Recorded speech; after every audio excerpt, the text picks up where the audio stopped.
Hello and welcome to part 3 of my small urban garden where I have attempted to start a vegetable garden this year. So these are scenes from part 1, the very beginning, the very bare bones of the space that I'm working with at our new home. And now we are picking up where we left off in part 2, and this is now the very beginning of spring when everything was just starting to arrive, and I really did just throw seeds in the soil for most of this.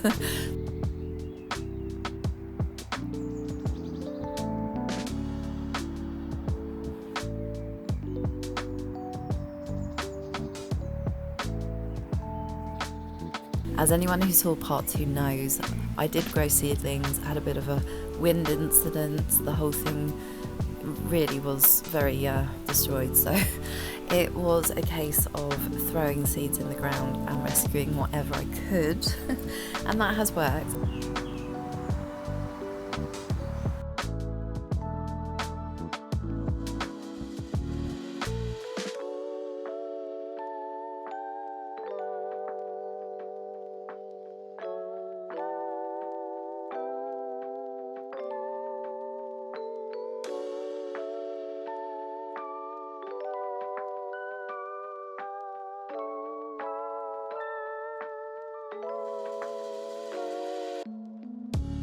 I had a theory of using all the seeds, which was very interesting.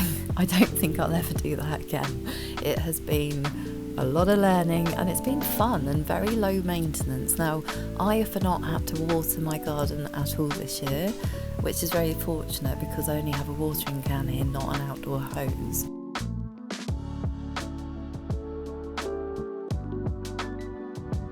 So the first thing to arrive was the spinach, and it was really nice to start having that in the new polytunnel. The polytunnel which was no longer blowing away in the wind. By the way, it has not moved an inch ever since, so I'm not sure if I'm keeping it up for winter or whether I shall just take it down.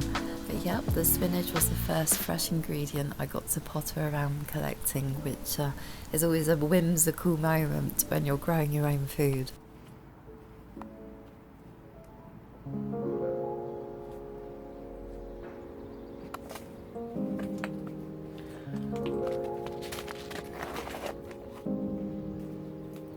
At this point I had had the spinach growing for too long, so I pulled it all out and I decided I was going to use that space to grow carrots, and I was going to plant the polytunnel with lots of climbers.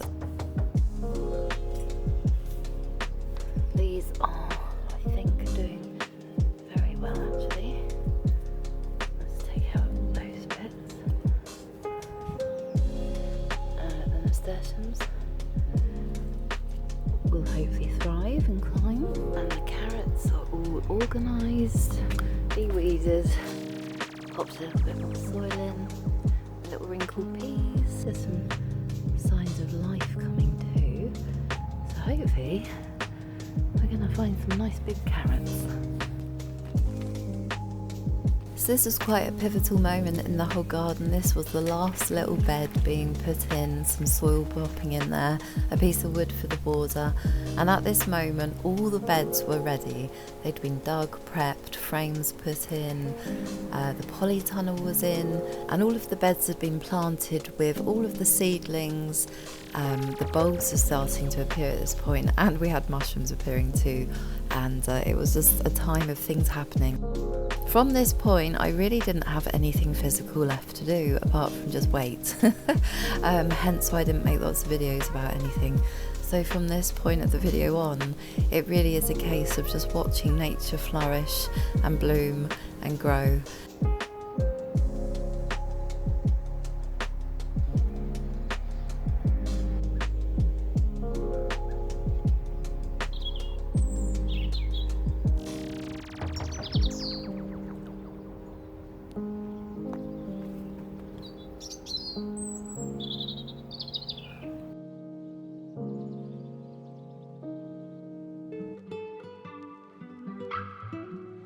My little slow worm friend came out. He liked to sunbathe next to me on the rocks. Those were the hagstones I collected from the beach with the children. And he was so cool. He just comes out and warms up, chills out, has a coffee with me. It was really lovely to see all the nature this year. So now the bulbs are all starting to pop and colour starts to appear in the garden. The rose is in bloom and it's finally feeling like the good days are coming. Of course, it was intermittent with hundreds of days of rain.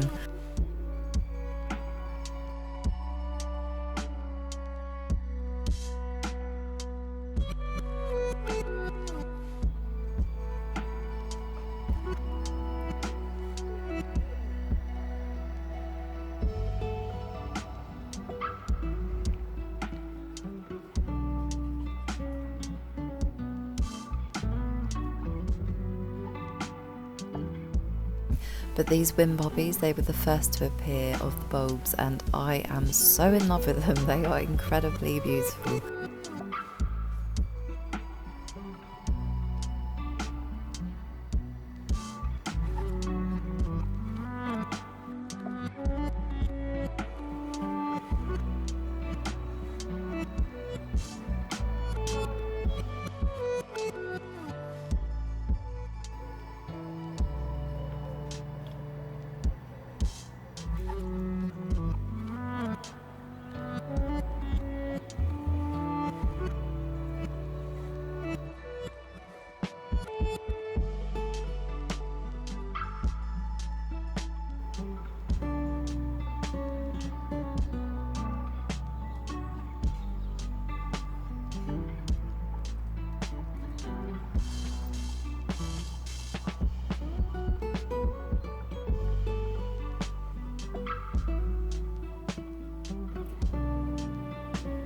Considering that this footage was shot on any sunny day, there were such long periods of rain in between each piece of footage.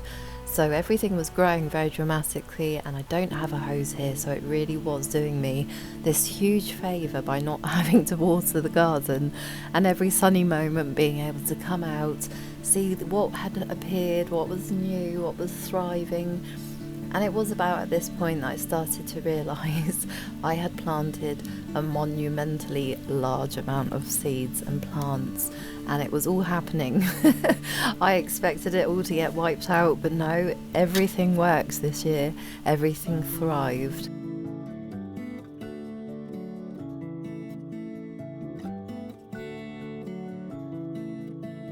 The bulbs are just beautiful. I've never worked with bulbs and they were just an absolute pleasure. All summer I've enjoyed the bulbs, they're still going.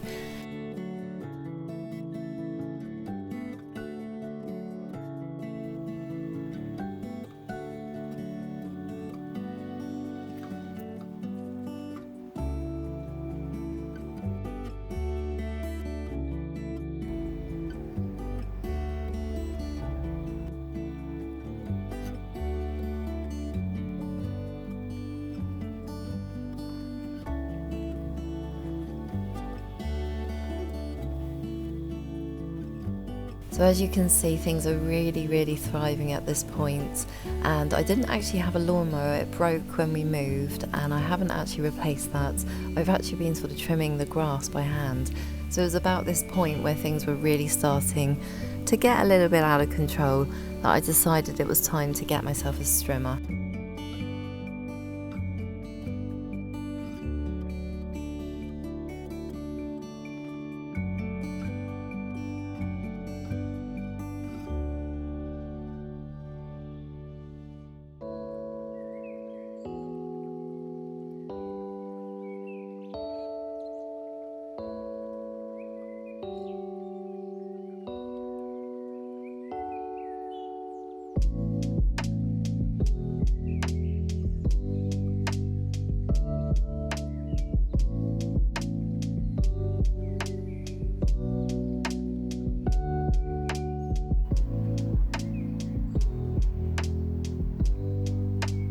It was lovely to see the garden all tidy again after its first trim, but it became a real repetitive cycle of one day of sunshine, 20 days of rain, and then you'd have to trim it and start again, see where the garden's at again.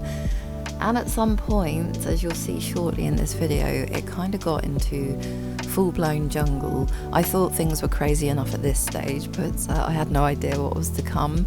It's been phenomenal. It's actually amazing when you just let nature do its thing. I barely pruned or thinned or did anything to the plants apart from supporting them occasionally with maybe a bit of extra water or a cane and string. I actually fed the tomatoes, I think, once. But generally, it just rained the whole summer here in England, so things were constantly being looked after, and I just had to sit back and watch and see what happened and learn the language of all of the plants that I've never worked with before, because to me, all plants have a language, and it's been super interesting.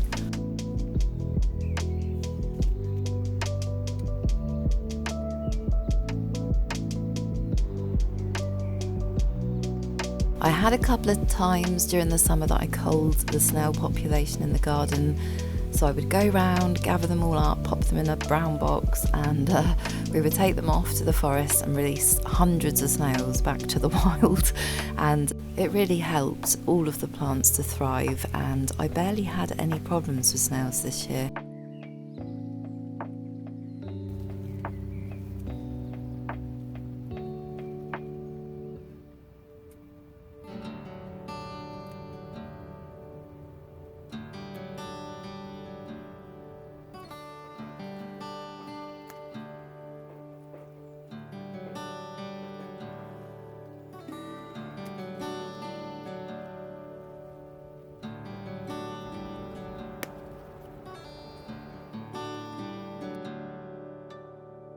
And sweet peas, for the first time ever this year, I've had success with sweet peas, and they have been unbelievably beautiful to watch and enjoy and pick fresh and have in the house.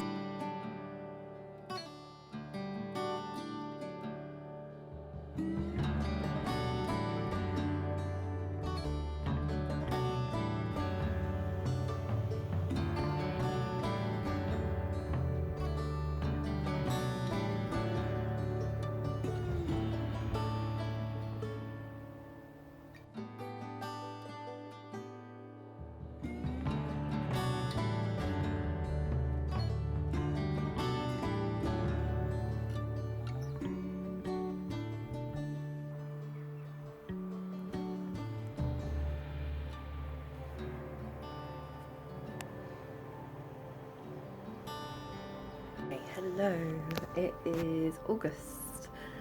People are asking me for the update on my garden. There is an update. I've been filming it relentlessly.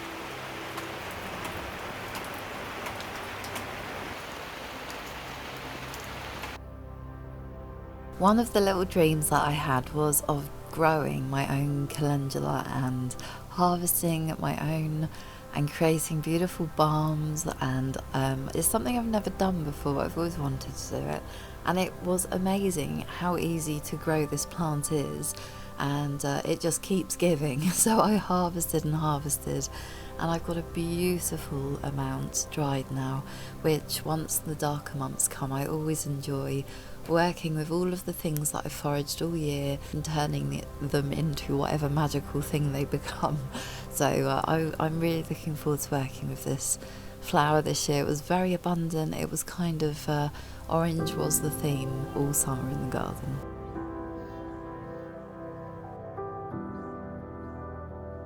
So we're coming to the end of part 3, and I just wanted to say a huge thank you for being here and following along with this fun journey.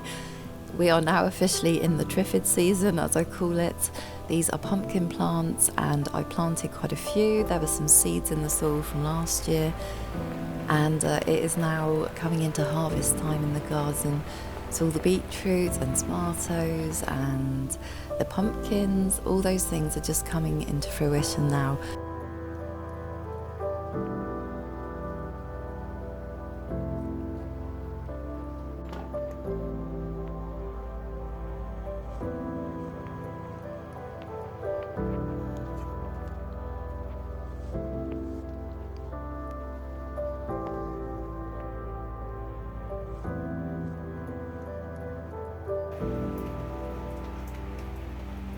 There. This? Mm-hmm. That one's not. Go on, you've got this.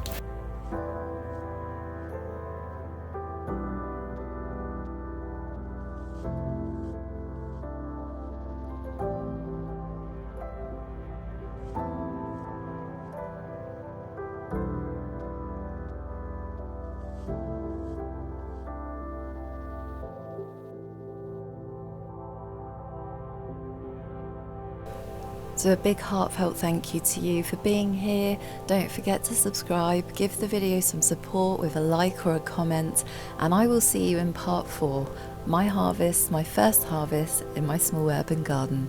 Take care guys, see you soon.